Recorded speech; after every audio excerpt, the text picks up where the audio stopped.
Review of literature. The purpose of reviewing literature is to evaluate the previous studies in regard to sampling methods, faulty techniques, and unfounded conclusions. There must be a thorough review of literature to give theoretical background of earlier studies related to the problem been investigated. The researcher should also show that the previous studies have not solved the problem adequately. This section is your contribution to knowledge. It summarizes the state of knowledge in the field. In this section, the researcher is expected to indicate the similarities and differences between his/her study and the previous studies relevant to his/her study. In general, this section should not be more than a third of the size of your research. In this part of the research specifically and in other parts in general, students' attention should be drawn to proper quoting and paraphrasing of material borrowed from different sources.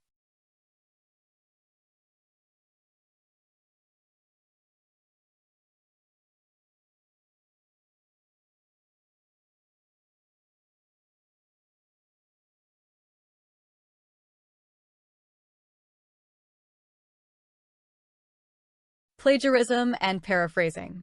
Plagiarism is direct copying of others' words. Quoting or paraphrasing without crediting your sources is a serious violation of academic ethics and rules, and it is illegal. You can easily avoid this serious mistake by introducing your quotations and paraphrases with the names of authorities from whom you have borrowed the material and by providing specific page number citations.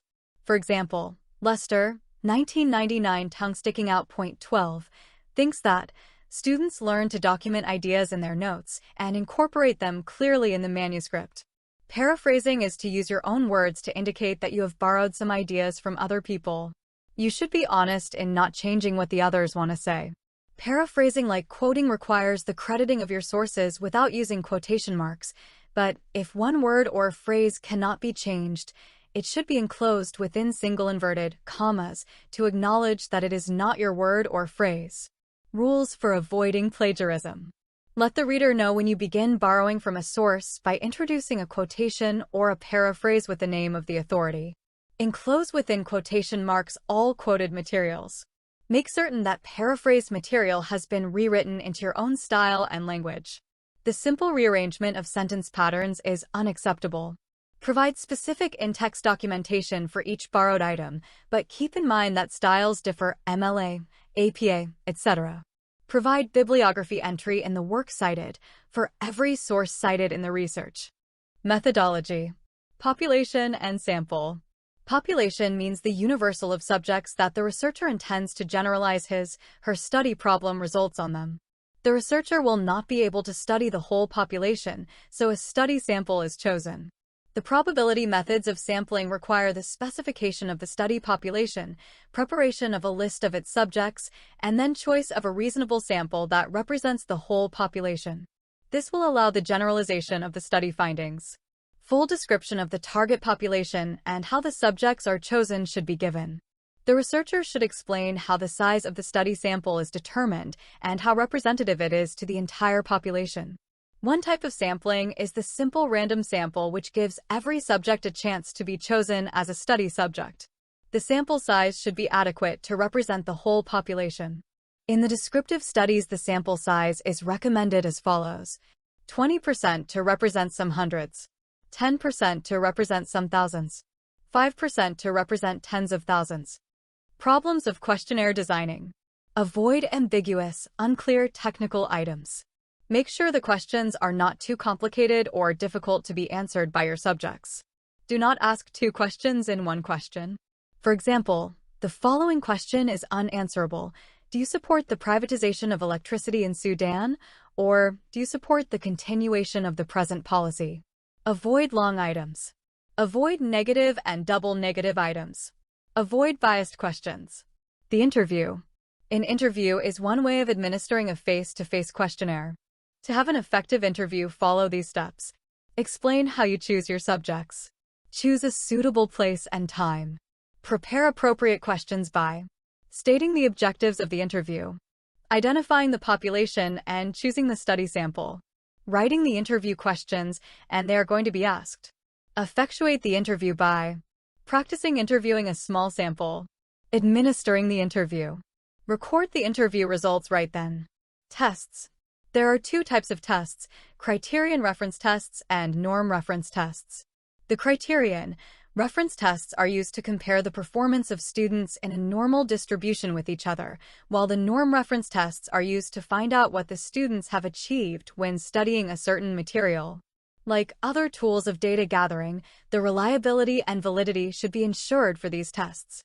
The methods of analysis. How you are going to analyze your data, how your hypotheses will be tested, and what computer programs will be used should all be detailed. If any section of this chapter is questionable, your findings will be doubtful. Reliability. Reliability means consistency. Pearson correlation coefficient. Methods of testing reliability. 1. Test-retest method. Remember length of time. It is also called coefficient of stability. Parallel forms method. Equivalent forms A and B forms. It is widely used. The longer the period between the two tests, the lower the reliability coefficient. 3. The split half method. Only one test is needed. Here we have T odd-numbered and even-numbered scores from each paper answered correctly. It is called coefficient of internal consistency. We use Spearman-Brown formula to make up for dividing the test into two halves. R equals 2 rho. 1 plus rho. R equals reliability of the original test. Rho equals reliability of odd-even numbers. E.g., R equals 0.84, so 2.84 / 1 plus 0.84 equals 0.91. Writing a research report. The research report should be communicated in a cohesive, coherent manner. Use the vocabulary of the discipline in a simple way which shows your knowledge and understanding of the conventions of the profession. Your research shows your competence as a researcher. Tips for clear writing. The best writing is clear and understandable. Use simple wording and style. Avoid excessive use of abbreviations. Use short, clear sentences. Short paragraphs are easier to understand. Use the third-person pronouns and avoid using the first-person pronouns such as I and W. Use headings and subheadings of different degrees to divide your text. Present tables and figures properly. They should be clearly titled and numbered. Pay attention to the tenses you are using. Use future tense in the proposal. Use past tense when reviewing the literature unless referring to current issues. Use the past tense for the design or procedures like saying, the sample was selected. Use the present tense to describe and discuss the results, e.g., this shows that. 10. Avoid excessive use of the passive voice. 11. Check spelling. 12. Quotations and paraphrases should be used properly. Refer to Chapter 2. 13. The word data is usually plural. 14. Minimize the use of figurative language.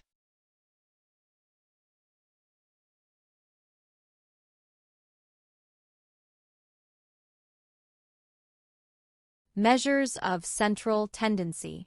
Measures of central tendency measure the averages, the mean, the median, and the mode. The mean. The mean is the arithmetic average of a set of scores. It is found by summing the scores and dividing that sum by the number of cases, scores. Formula. Mean equals sigma equals sum of sigma x equals add all scores. N equals number of cases. For example, the mean of the scores 4.7, 12.1, 13.9 is 10.3. The mean is used with interval computations and when further statistical computation like the standard deviation, SD, is required. 5.3.1. B. The median. The median is the point that divides the number of ordered scores into two equal parts. For example, the scores 7, 2, 4, 1, and 5. When ordered, they become 1, 2, 4, 5, 7. The score 4 is the median. The mode. The mode is the most popular score in a distribution, or the score that occurs the most frequently. In the distribution 3, 5, 5, 5, 7, 8, 9, 10, the mode is 5.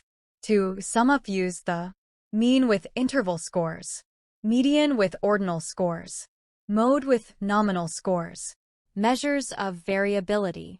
The range, the standard deviation, z and t scores are all measures of variability used to describe data.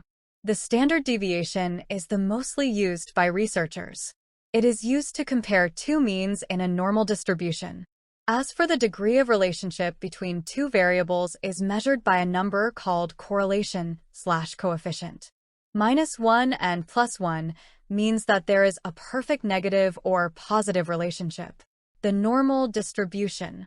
It is assumed that when the sample size increases, the sampling distribution means averages approximate a normal distribution. In a normal distribution, 68% of cases fall within one standard deviation from the mean. 95% of cases fall within two standard deviations from the mean. 99% of cases fall within three standard deviations from the mean.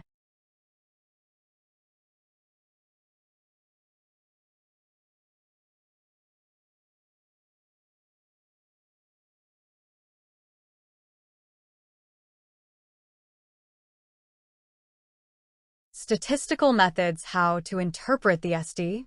Example. Fatima got a raw score of 90 in English, while she got a raw score of 80 in French. Is she better in English or French? We are tempted to say she is better in English. If we know the mean and the SD of the sample, we can draw conclusions. In this case, the mean and the SD on the test of English were 60 and 15, and on the French were 65 and 5. Knowing this, we can say that Fatima did better in French. Why? Interpreting the SD. The score of 90 in English is 2 SDs above the mean, putting the student in the top 2.5% of the sample.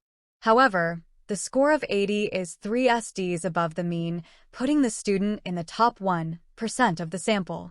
English M123, 60, 75, 90. French 65, 70, 75, 80.